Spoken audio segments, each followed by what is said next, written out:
So in terms of narrowband IoT, we've seen tremendous growth, I think, in recent times in the ecosystem, and that's been quite important.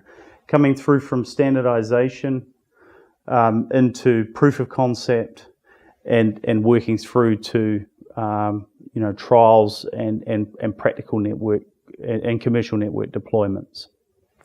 And what typically happens through that process is it's quite protracted. Normally it takes many years for us to get through these different steps.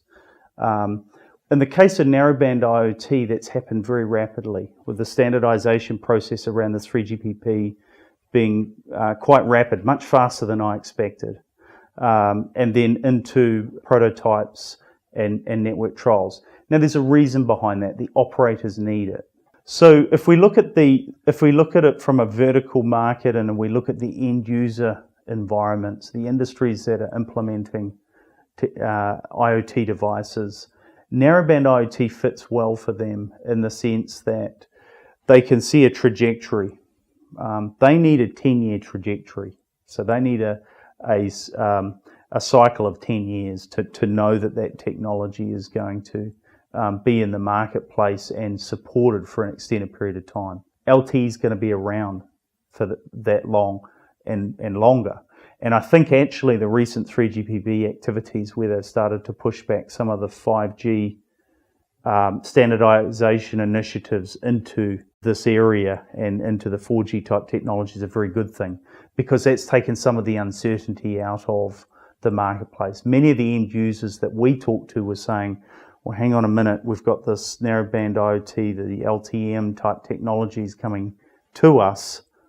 When 5G comes along, are we doing another replacement? And the important thing is to say, actually, no, these technologies are going to be around for a very long time, and they fit the types of services that you're implementing, which is to have the narrow bandwidth capabilities to support the small bursty type traffic payloads economically, to support large-scale implementations, to support long battery life and low energy consumption, and recognizing that the latency model is potentially quite different from what we've tried to design for traditional telephony services or data services in the past. In other words, it can have quite long latencies, and that doesn't matter. It really depends on the nature of the service that's being delivered.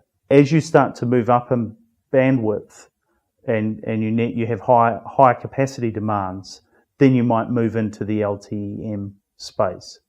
I think the narrowband IoT side of the market has the scale. So the important thing is that in creating these two technologies, we're aligning with market demand rather than trying to create these things that necessarily compete against each other, or they don't need to compete against each other.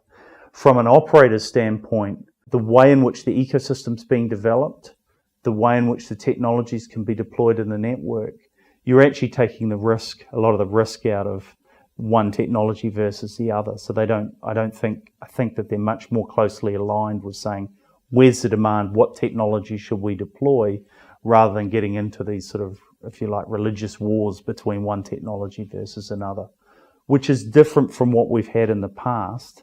And I think it's important that the industry doesn't kind of go down that path of trying to create these as competing technologies, because in many respects they can be implemented in a complementary fashion.